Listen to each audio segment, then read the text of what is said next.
Keren nggak? Ini baru presiden kita, Mas Jokowi. Saya ingin menunjukkan terima kasih kalau sampean panjenengan sudah memberikan statement perintah melalui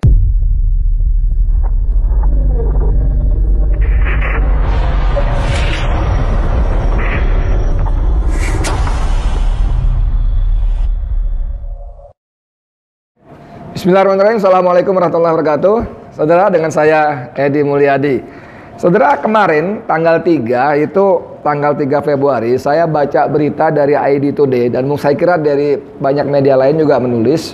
Judulnya bikin saya lega. Alhamdulillah, gimana enggak? Judulnya, tak lindungi Kapolda Metro, Jokowi minta kasus penembakan Laskar diproses hukum. Wah, bayangkan. Ini kita belum baca isinya ya, kita baca judulnya aja. Ini bisa jadi air yang sejuk di tengah dahaga apa? Di tengah dahaga umat rakyat terhadap tegaknya keadilan. Bayangin, di Jokowi, walaupun di sini judulnya saya nggak tahu ya, tak lindungi pakai tanda kutip tuh ya.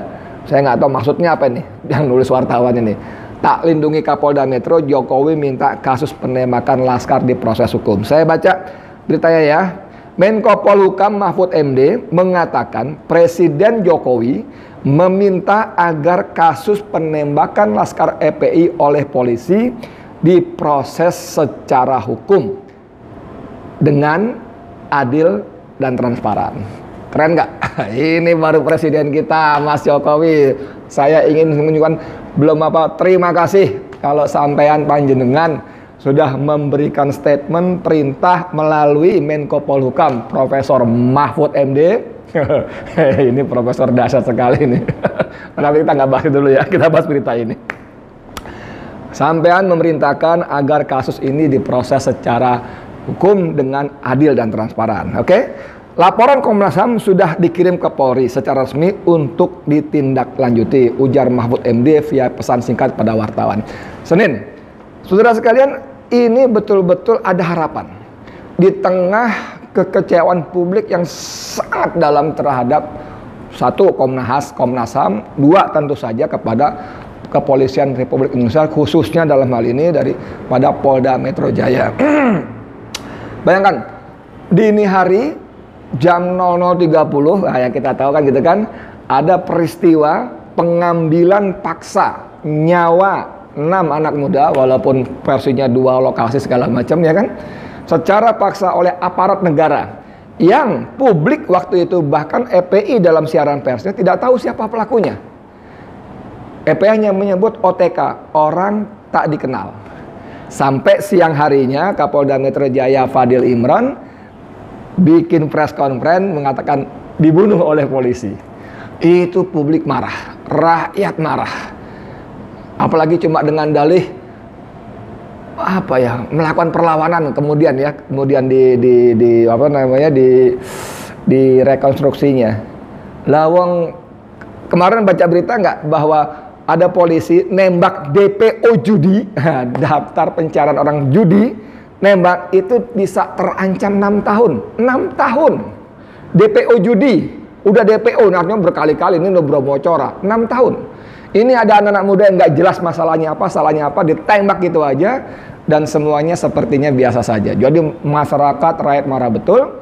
Ditambah kekecewaan yang sangat mendalam terhadap Komnas HAM yang hasilnya itu jauh dari yang semestinya seharusnya. Tiba-tiba Presiden Joko Widodo memerintahkan, aduh ini luar biasa. Saudara, saya tidak ingin GR ya. Apakah instruksi Presiden Jokowi ini ada kaitannya dengan petisi yang disampaikan oleh tim pengawal peristiwa pembunuhan 6 Laskar FPI yang disingkat TP3, yang sejumlah tokoh di sana ada Amin Rais, ada Kiai Haji Muhyiddin Junaidi. Anda masih ingat beliau ini siapa? Pada periode pengurusan yang lalu, beliau ini salah satu wakil ketua umum MUI. Dan beliau menjadi sangat terkenal lebih-lebih lagi ketika beliau dalam statement-statementnya menyerukan Masirah Kubro dan akan menunjuk panglimanya. Masirah Kubro masih ingat? Itu dahsyat itu. Ketika penguasa dianggap membuta tulikan mata hatinya terhadap penderitaan rakyat, kan gitu kan. Waktu itu dalam konteks undang-undang BIP ya, undang-undang HIP, haluan ideologi Pancasila, maka dia akan menggelorakan Masirah Kubro. Bahasa sehari-hari kita people power. Haji Muhyiddin Junaidi. Jadi di TP3 ini ada orang sekelas Amin Rais, ada Kiai Haji Muhyiddin Junaidi. Nah, beliau itu dengan beberapa tokoh lain menjadi semacam pembina penasehatnya, dan di operasionalnya ada Dr. Kiai Haji Abdullah Hehamahua sebagai ketua TP3. Lalu ada Dr. Marwan Batubara. Ini luar biasa kerja-kerjanya dalam mengorganize TP3, menginisiasi segala macam, dan sejumlah tokoh yang lainnya. Alhamdulillah saya salah satu termasuk di sana, nyelip nyelip aja. Nah, ini tadi saya ulangi, saya tidak bermaksud GR. Apakah instruksi Presiden Jokowi agar kasus pembunuhan 6 laskar ini diproses secara hukum, secara adil dan transparan terpengaruh? Bukan terpengaruh ya. Buah dari petisi yang disebut petisi rakyat untuk penuntasan peristiwa pembunuhan 6 laskar FPI oleh aparat negara. Ini dibacakan hari apa ya waktu itu ya? Di Hotel Sofyan, dan alhamdulillah sempat viral. Memang kita harapkan bisa diketahui banyak orang, dan publik diharapkan juga membaca petisinya dan ikut menandatanganinya. Dan hari itu juga dalam press conference-nya Amin Rais mengatakan bahwa dia ingin bertemu dengan Jokowi secara setara, equal, setara, ya kan, antar presiden dengan rakyatnya ketemu untuk bicara masalah ini. Karena masalah ini terlampau sangat serius untuk diabaikan. Kecuali Pak Amin bilang waktu itu, kecuali Jokowi menganggap ini main-main saja. Nah, kembali ke soal tadi, ada beberapa tuntutan yang dibacakan oleh Bang Marwan Batubara terkait ini ya. Sehubungan dengan terjadinya pelanggaran HAM berat oleh aparat negara, maka TP3 bersama segenap komponen bangsa di seluruh Indonesia yang peduli terhadap penegakan hukum dan keadilan serta pelaksanaan nilai-nilai Pancasila dan Undang-Undang Dasar 1945 dengan ini mengajukan tuntutan sebagai berikut. 1. Menuntut agar nama-nama para pelaku pembunuhan 6 anggota Laskar FPI yang dilaporkan Komnas HAM kepada Presiden segera diumumkan. Karena apa? Karena sebagian orang berpendapat aparat yang menembak anak-anak ini adalah pahlawan. Ingat nggak? Saya lupa waktu itu begitu ada pendapat semacam ini, siapa namanya waktu itu tokoh kita yang bilang kalau ini pahlawan umumkan dong. Kasih dong medali dong, naikin pangkatnya dong biar rakyat tahu dan ikut berterima kasih. Ini top, keren banget. Jadi beberapa tuntutan seperti itu. Mendesak nomor 3 misalnya, nomor 2, menuntut Presiden Republik Indonesia sebagai kepala pemerintahan untuk ikut bertanggung jawab atas tindakan sewenang-wenang aparat negara dalam peristiwa pembunuhan tersebut. Tuntutan-tuntutan seperti ini sungguh-sungguh saya nggak tahu apakah menginspirasi Presiden Jokowi. Mudah-mudahan ya. Apalagi ingat nggak waktu saya bikin wawancara dengan ketua TP3 Dr. Abdullah Hehamahua. Itu kan beberapa hari lalu. Itu kan sampai Bang Dula, saya nyebutnya Bang Dula biasa begitu. Beliau bilang tidak ada cara lain, Jokowi harus memenuhi tuntutan rakyat ini, TP3 ini dalam petisi ini. Karena kalau tidak, Bang Dula kalimatnya kurang lebihnya begini Bang Dula.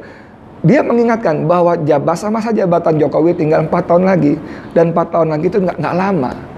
Ingat, kata Bang Dula waktu itu, ingat Soekarno, Soeharto itu tokoh-tokoh besar, presiden besar dengan jasa-jasa besar, berakhir secara tragis dan ironis. Tentu, kata Bang Dula, kita tidak berharap Jokowi akan mengalami nasib serupa Soekarno dan Soeharto. Itu teman saya baca nonton video saya soal itu. Tapi saya nggak enak ngomongnya. Ya tapi gitulah, diingetin ya bahwa jangan sampai seperti itu. Nah, kembali ke soal tadi, saya tidak bermaksud GR, tapi bolehlah saya berharap bahwa instruksi Presiden kali ini disikapi dengan sangat serius oleh jajaran kepolisian Republik Indonesia yang hari ini yang menjadi komandannya, jenderalnya, pimpinannya, Kapolrinya adalah Jenderal Sigit ya, Jenderal Sigit. Nah, Jenderal Sigit nih please ya, ini polisi ini kan sejak zaman ini kan mendapat perlakuan yang sangat istimewa, bertanggung jawab langsung ke presiden, anggarannya wah dahsyat sekali. Nah ya, jadi kalau presiden sudah mengatakan begitu ya, saya sebagai rakyat hanya bisa mengimbau Mas Sigit, Kapolri, please ikuti ini. Apalagi kalau judul beritanya benar ya, judul beritanya benar, tak lindungi. Maksudnya tidak melindungi Kapolda Metro, Jokowi minta kasus penembakan Laskar diproses secara hukum. Ini kan isyarat. Karena dalam tuntutan petisi rakyat ini ada disebut membebas tugaskan, bahkan memecat Kapolda Metro dan orang-orang yang terkait di dalamnya. Ngeri nggak? Saya boleh nggak berharap sama Mas Sigit, Mas Kapolri, boleh nggak saya berharap sebagai rakyat? Ya karena, gimana ya? Nggak pakai karena lah. Saya boleh nggak berharap bahwa sampean Kapolri itu memenuhi satu tuntutan petisi rakyat yang disampaikan TP3, sekaligus terutama memenuhi perintah dari atasan Anda, Presiden Republik Indonesia, tidak melindungi Kapolda. Jadi saya berharap mungkin nggak sampean Kapolri mencopot Kapolda Metro Jaya, Fadil Imran. Kalau Anda copot dia, ya kan? Lalu entah bagaimana mekanismenya dia diberhentikan dari kepolisian, wah ini pengusutan soal ini akan jauh-jauh lebih mudah. Kalau dia masih jadi Kapolda, kebayang nggak gimana caranya penyidik memeriksa Kapolda? Gimana caranya? Itu absurd banget dan hampir-hampir mustahil. Jadi setelah kembali ke soal tadi, walaupun belum ada hasilnya, tapi saya menangkap ada niat baik dari Presiden Joko Widodo untuk penuntasan kasus pembunuhan 6 laskar FPI oleh aparat negara ini. Ya, kita tunggu, rakyat Indonesia semua menunggu apakah Kapolri Jenderal Sigit akan memenuhi perintah atasannya atau ya perintah-perintah lah, pelaksanaan lain lagi soalnya. Oke, dari saya sekian, Edi Mulyadi untuk FNN. Terima kasih. Assalamualaikum warahmatullahi wabarakatuh.